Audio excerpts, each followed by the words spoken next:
Vamos de inmediato ya con la oficialización de esta resolución que ha sido adversa a la apelación a Keiko Fujimori. Segunda Sala Penal de Apelaciones Nacional ha declarado infundado por unanimidad recurso de apelación de Keiko Fujimori y de Jaime Yoshiyama contra la prisión preventiva por 36 meses dictada en su contra por el presunto delito de lavado de activos.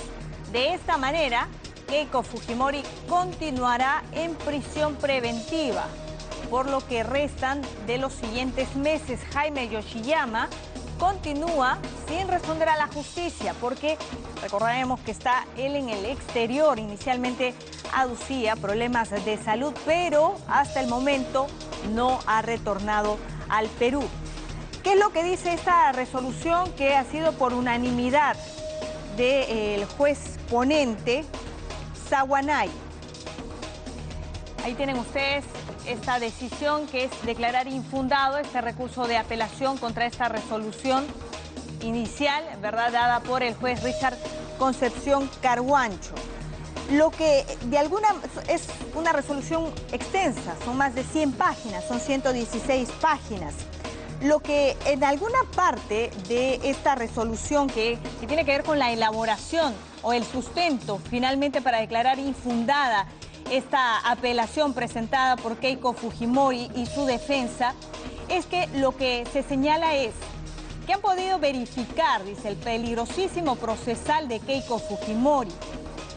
Lo que el colegiado concluye es que, si bien es cierto, no existe peligro de fuga, más sí hay peligro de obstaculización de la actividad probatoria. Es uno de los argumentos por los que han rechazado esta apelación. No hay peligro de fuga, pero sí de obstaculizar la acción de la justicia o la actividad probatoria. Existe además riesgo procesal, dado que la configuración del peligro postprocesal no exige que concurran simultáneamente los supuestos del peligro de fuga y la obstaculización del proceso. Otro de los argumentos que se desarrollan en amplitud, además del testimonio de Rolando Reátegui, ex integrante de Fuerza Popular, de algunos testimonios de personas de alguna manera que fueron involucradas para hacer estos aportes presuntamente fantasmas en la región San Martín, también se expone las conversaciones del chat de la botica que ocurren, según se señala en esta resolución, cuando ya había esta orden, o se da a conocer cuando ya había esta orden de detención preliminar inicial. Es otro de los argumentos que concluyen en contra, finalmente, de la lideresa de Fuerza Popular. Entre otros, ¿verdad?, argumentos que tienen que ver básicamente también con la búsqueda de todas estas personas que fueron inicialmente captadas para aparentemente realizar estos aportes fantasmas con la finalidad, señala la resolución, de ser amedrentadas. Es lo que se sabe en esta resolución, que desde la defensa de Keiko Fujimori se solicitaba, incluso mucho antes de la Nochebuena, incluso mucho antes de la Navidad. Recordábamos al esposo de Keiko Fujimori, a Mark Vito, en la puerta del penal Santa Mónica, en el penal anexo, señalando de que a ellos les hacía mucha ilusión que Keiko Fujimori pueda pasar la Navidad en familia, porque esperaban esta resolución. La segunda sala penal de apelaciones señaló: vamos a ir por partes, lo que tenemos es carga procesal, tenemos que ver otros casos. Ustedes recuerdan esa resolución donde incluso mencionaban a los integrantes de esta organización de El Cojo Mame. Decían: vamos a resolver, todos los casos son importantes, pero los vamos viendo de acuerdo a cómo van llegando. Y pasó la Navidad, pasó el Año Nuevo y el día de hoy se da a conocer finalmente esta resolución de más de 100 páginas. Es una decisión unánime, son 3 magistrados los que en consonancia han concluido de que Keiko Fujimori debe continuar bajo los 36 meses de prisión preventiva. Vamos a tener sin duda algunas reacciones más adelante, pero ahí está, ya resolución en extenso y las firmas de los magistrados, desde el colegiado Saguanay como el juez titular o el ponente León Yarango Quispeauca.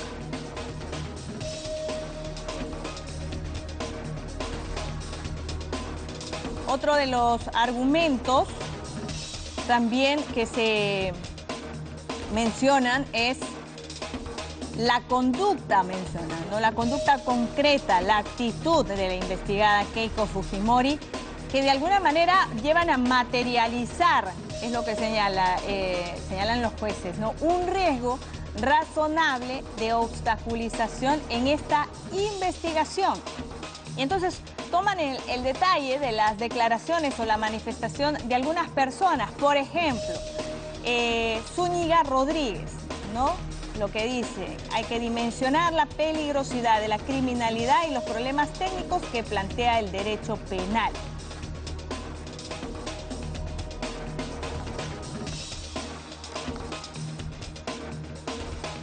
Vamos a tener, decíamos, más reacciones. Más adelante estamos en la línea telefónica con el ex procurador José Ugaz, jurista peruano, ¿verdad? ¿Cómo le va, doctor Ugaz? Muy buenos días, gracias por atender nuestro llamado. ¿Cómo está, Albina? Buenos días.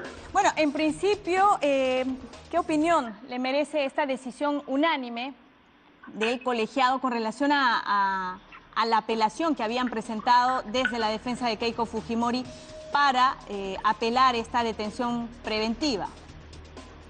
Bueno, lo primero que hay que destacar es que efectivamente ha sido una decisión unánime, es decir, 3-0, no ha habido duda de los magistrados de la decisión que han tomado, y yo coincido plenamente, ya lo había adelantado en anteriores entrevistas, que el tema en discusión en este caso no era el peligro de fuga, que es uno de los elementos del peligro procesal, sino el otro, que consiste en el entorpecimiento de la actividad probatoria.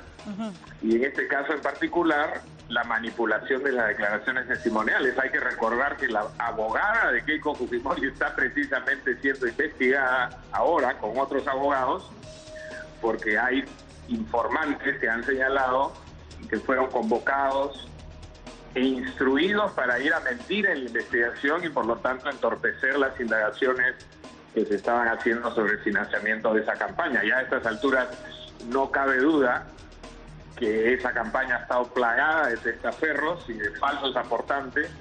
El dinero ha venido en efectivo de fuentes oscuras, lo que hace presumir que se puede tratar de lavado de activos, y siendo la señora Fujimori la presidenta del partido, sabiéndose además el control vertical que tenía de su organización, como lo demostró también el chat de la botica, creo que hay razones suficientes como para presumir que en libertad podría continuar esta actitud de entorpecimiento que ya fue descubierta y denunciada por el fiscal. Ahora, nuevamente llega precisamente a acotación a raíz de esta resolución un tema que se había planteado hace algunas semanas, que es si es que de pronto son exageradas estas decisiones de prisión preventiva cuando aún no hay una condena. Estamos hablando de 36 meses, son prácticamente 3 años, ¿verdad? Cuando todavía la investigación está en una etapa inicial. ¿Usted tiene una opinión al respecto con relación a todas estas medidas que se están dictando de prisión preventiva?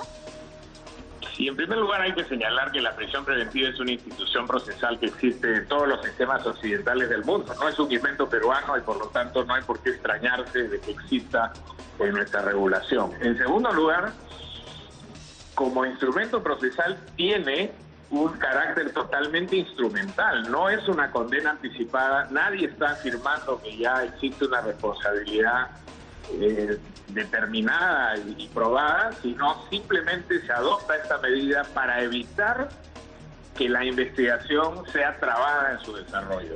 Por eso tiene un carácter instrumental. Mañana más tarde, tan es así, que si el fiscal considera que el riesgo de manipulación probatoria ha cesado, puede disponer o pedirle al juez que disponga la libertad.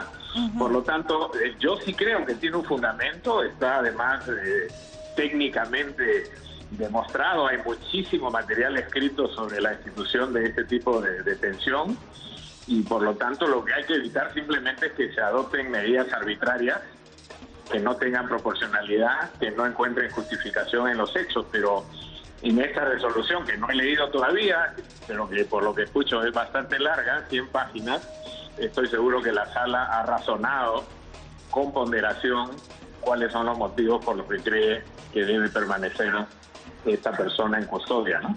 Muy bien, gracias por atender nuestro llamado nuevamente, doctor Ugaz. Ha estado con nosotros José Ugaz, ex procurador anticorrupción, autor del libro Caiga quien caiga. Muy bien, vamos a irnos a esta hora hasta...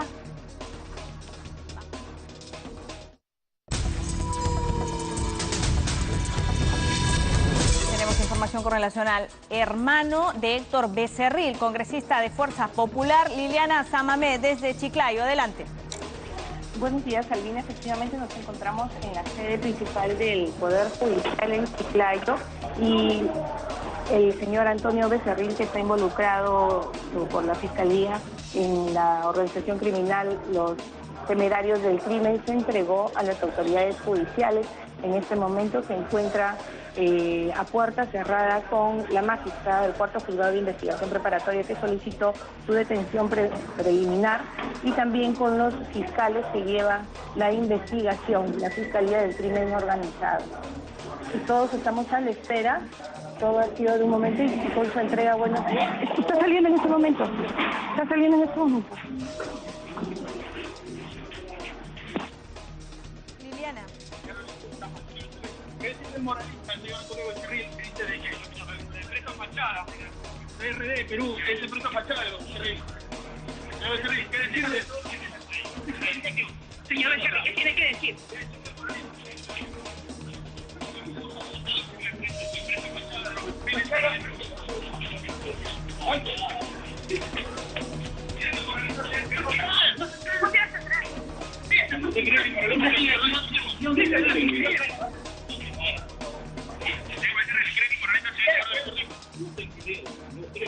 Muy bien, actualizamos la información. Hay movimiento. Ustedes recuerdan que desde hace algunas semanas venimos informando sobre esta investigación en el Poder Judicial de Chiclayo, los temerarios del crimen, donde entre los presuntos integrantes de esta organización estaba el hermano del congresista Héctor Becerril, que estaba como no habido.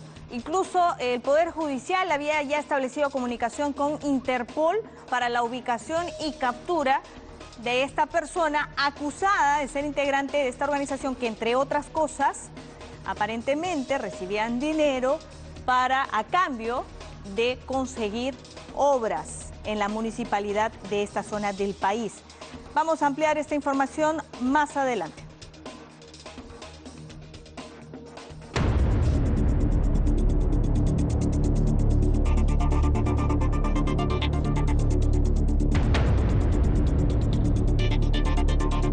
Llegamos al viernes, hay movilizaciones desde las últimas horas con relación al caso del fiscal de la Nación, Pedro Chávarri, pero sin que se conozca aún cuál es su situación. Lourdes Paucar está en el Congreso de la República, ya en imágenes. Adelante, Lourdes. Así es, efectivamente, Albina, y nos encontramos con la congresista Gloria Montenegro, a quien le vamos a preguntar justamente sobre este tema de Chávarri. Y es que hace unos momentos ella, en conferencia de prensa, ha presentado firmas solicitando ya la destitución del fiscal de la Nación. Congresista, buenos días. ¿Cuántas firmas exactamente se han logrado reunir y dónde se van a presentar? 162.000 firmas se han presentado al despacho del presidente del Congreso, Daniel Salaverry, para que tenga en cuenta que los colectivos de Lima y Callao se han sumado desde la movilización ciudadana pidiendo que se agilicen desde el Congreso la ley orgánica de la Junta Nacional de Justicia, la ley que permite poner en emergencia al Ministerio Público, pero sobre todo la reacción positiva del Congreso favorable para todos estos colectivos que le piden al país una lucha frontal contra la corrupción. En ese contexto, nosotros esperamos que reaccionen las comisiones, que se reconformen ellas mismas para que las fuerzas de poder permitan sacar adelante las reformas que el país requiere. Ahora, justamente hace unos minutos hablábamos con el congresista César Segura, quien preside la subcomisión de acusaciones constitucionales, y él se ha mantenido en que se va a mantener el cronograma. O sea, los casos o las denuncias contra Chávarri van a tener que esperar por otras que llegaron antes, y que finalmente es la Junta de Portavoces la que tiene que pedirle a él darle prioridad a estos casos. Alianza para el Progreso va a solicitar eso en la reunión de portavoces del lunes, que se atienda de una vez el caso Chávarri en la subcomisión. Ya lo hemos pedido en reiteradas oportunidades, priorizar los casos de acusaciones constitucionales en función a las necesidades del país, en función al grito nacional que le dice no a la corrupción. Veamos cómo el señor Chávarri da un paso al costado para que las investigaciones dentro de la Fiscalía sean con objetividad, con imparcialidad, pero sobre todo que sean oportunas. ¿Hasta cuándo el Ministerio Público va a estar tomado por personas involucradas con los cuellos blancos del puerto, involucradas con casos gravísimos de corrupción, de la minería ilegal, con casos de grandes bandas que afectan a las regiones y que lamentablemente por errores de los fiscales salen? O sea, ¿qué autonomía tiene la Fiscalía si está tomada por Lourdes, estas personas que le hacen tantísimo daño justamente a su institución? Haremos una pregunta. Sí, Albina, dime. Sí, ¿cuál es la línea de votación? ¿Lo van a hacer en bloque sobre el proyecto de ley presentado por el Ejecutivo? Justamente Albina nos recuerda este proyecto de ley que ha presentado el Ejecutivo para declarar en emergencia el Ministerio Público. ¿Cuál es la posición de Alianza para el Progreso respecto a eso? ¿Ya han conversado como bancada o tiene usted una opinión personal? Voy a dar una opinión personal, pero también de otros miembros de mi bancada, en donde efectivamente, si pasan a la Comisión de Constitución, si pasan a la Comisión de Justicia, va a dormir el sueño de los justos. De ahí no va a salir nada. Por eso es que desde portavoces estamos pidiendo que pase directamente al Pleno y que ahí cada bancada, con los tiempos necesarios, podamos poner al debate algo que es sumamente importante, mientras la ley orgánica de la Junta Nacional de Justicia, que está en Constitución, pueda dar a luz. ¿Cuál es su opinión respecto a esta decisión de la segunda sala penal de apelaciones que ha declarado infundada la apelación de Keiko Fujimori? Yo creo que la justicia está marcando un camino diferente en el país, que tenemos que apoyarla y respaldarla, y esperamos no más obstrucción a la justicia, no más interferencia y no más autoridades coludidas con la mafia. Ahora, finalmente, son 61 congresistas ahora los que son de Fuerza Popular, ha reducido su número y hay nuevas bancadas. ¿Va a solicitar Alianza para el Progreso que algunas comisiones o la subcomisión de acusaciones constitucionales pase a otro grupo parlamentario? Hemos pedido al presidente del Congreso que la primera tarea, la más urgente, es reconformar las comisiones. Y yo creo que ahí vamos a tener una mejor oportunidad, una mayor oportunidad de que estas fuerzas realmente sean democráticas, porque de lo contrario seguiremos con esa obstrucción permanente del fujimorismo y del APRA que lo sigue. Sí, Lourdes, solo para... Así es. Lourdes, solo para puntualizar, a propósito de obstrucción a la justicia, esta misma impresión no debe pasar por casa. O sea, vamos, en Alianza para el Progreso tienen a Edwin Donaire. Sí, bueno, justamente nos recuerda Albina el caso de Edwin Donaire. Recordemos que el Poder Judicial ha pedido levantar su inmunidad parlamentaria y no ha tenido mayor eco dentro del Congreso. ¿Cuál es, en todo caso, la responsabilidad que tiene, o mejor dicho, Alianza para el Progreso? Critica el fujimorismo, pero también tiene entre sus filas a un congresista cuestionado. Sí, qué bueno que lo recuerde, porque ni en el caso de Benicio ni en el caso de Edwin Donaire es Alianza para el Progreso quien lo blinda. Quien lo blinda es Fuerza Popular y ellos saben por qué. ¿Así? ¿Cómo así? ¿Ustedes votarían para que le levanten la inmunidad? Ya lo hemos dicho. Eso corresponde y eso se debe hacer. ¿Y como por qué les lo blindan? dijimos también oportunamente, y Alianza para el Progreso tiene un proyecto presentado con no a la inmunidad parlamentaria, no, mientras no se ejerza el rol aquí en el Congreso. No tenemos por qué proteger casos anteriores bajo ningún punto de vista. ¿Por qué, en todo caso, Fuerza Popular estaría blindando a Edwin Donaire? Porque definitivamente si tú analizas las votaciones de Edwin Donaire, era un voto más para el fujimorismo. Un fujimorista encubierto, como... Lamentablemente. ¿No lo pueden expulsar de Alianza para el Progreso? Eso justamente iba a mandar, pero ustedes lo mantienen todavía en sus filas, o... han decidido retirarlo ya? No, nuestra posición es bien clara. Cuando el reglamento de Alianza para el Progreso dice, ante situaciones de esta naturaleza es la Comisión de Ética la que evalúa. Entonces, nosotros estamos esperando justamente que emita el Congreso el levantamiento de inmunidad y con ese documento él tiene que ser retirado. Muy bien, Lourdes, gracias. Pero mientras no lo van a expulsar. Definitivamente, eso ya lo ve la Comisión de Ética y esperamos que nos dé la respuesta. Muy bien, Lourdes. Gracias. Gracias a la congresista Gloria Montenegro. Estamos en la línea telefónica con Romy Chan, ella es abogada penalista. ¿Cómo está, Romy? Muy buenos días. Buenos días, Albina, un placer. Bueno, en principio, por ejemplo, la congresista Montenegro hablaba de que estamos iniciando a nivel de la justicia caminos diferentes, situaba ella, ¿no? Para citarla con precisión. ¿Qué tan diferente es esta resolución que rechaza la apelación de Keiko Fujimori en el sentido de que le dice, no hay peligro de fuga, pero sí de obstrucción a la justicia, por lo tanto tienes que seguir bajo arresto preventivo por 36 meses? Así es. Bueno, en realidad la prisión preventiva tiene esas dos variables, ¿no? Esos dos elementos, un tema de obstrucción y un tema de peligro procesal. Lo que la Sala Superior ha hecho es indicar que lo que en este caso concreto existe es un riesgo de obstrucción, y en esa medida en realidad yo no veo que nos encontremos frente a caminos distintos. Lo que nos encontramos es frente a la interpretación de una norma jurisdiccional, una norma procesal, ¿no? Que de alguna manera el tribunal está haciendo como ha hecho ya en anteriores casos. Recordemos que esta misma Sala Superior es la que resolvió, presidida por otro Saguanay, ¿no?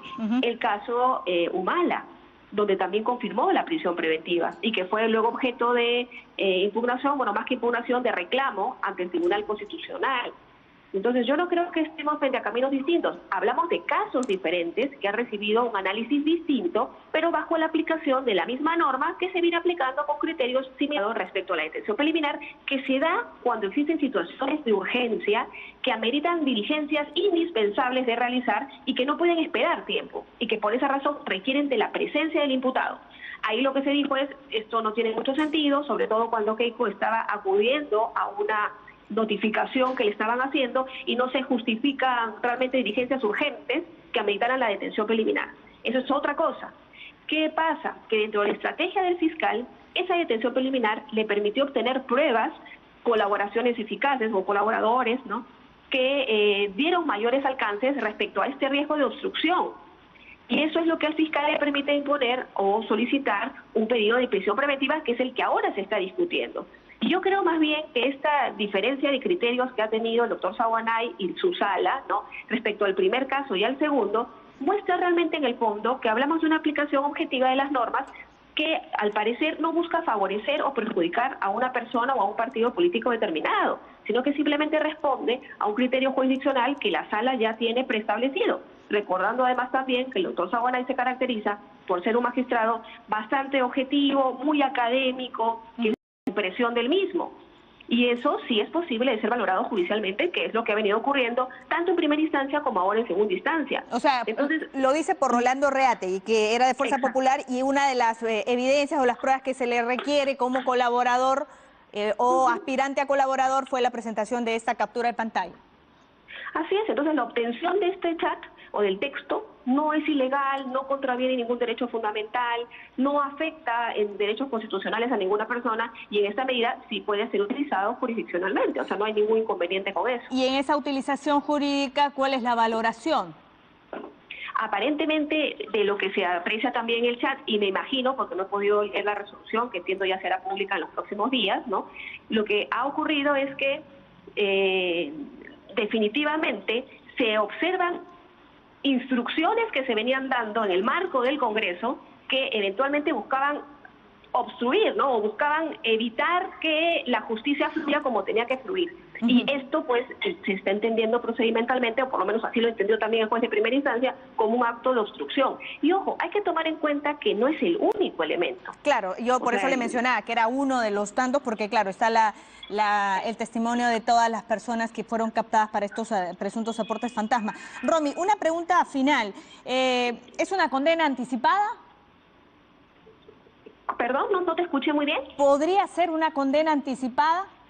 No, bajo ningún concepto. Esto no es una condena anticipada. Aquí lo que se evalúa es los presupuestos y requisitos para analizar un riesgo de fuga en el proceso, o sea, de no afrontar el proceso o de obstruir la investigación. Esto no significa que ellos sean responsables. Ese juicio o esa valoración no se hace en esta etapa y se va a hacer en su momento cuando el fiscal, si lo considera correspondiente, presente su acusación.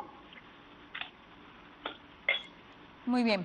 Gracias por esta comunicación, Romy. Como siempre, un placer. Muy buenos días, Romy Chan, abogada penalista, ha estado con nosotros hablándonos sobre lo que significa, cómo puede ser entendida esta resolución que ha sido finalmente puesta a conocimiento y que es contra la apelación presentada por Keiko Fujimori. Keiko Fujimori va a continuar en prisión por los próximos 36 meses.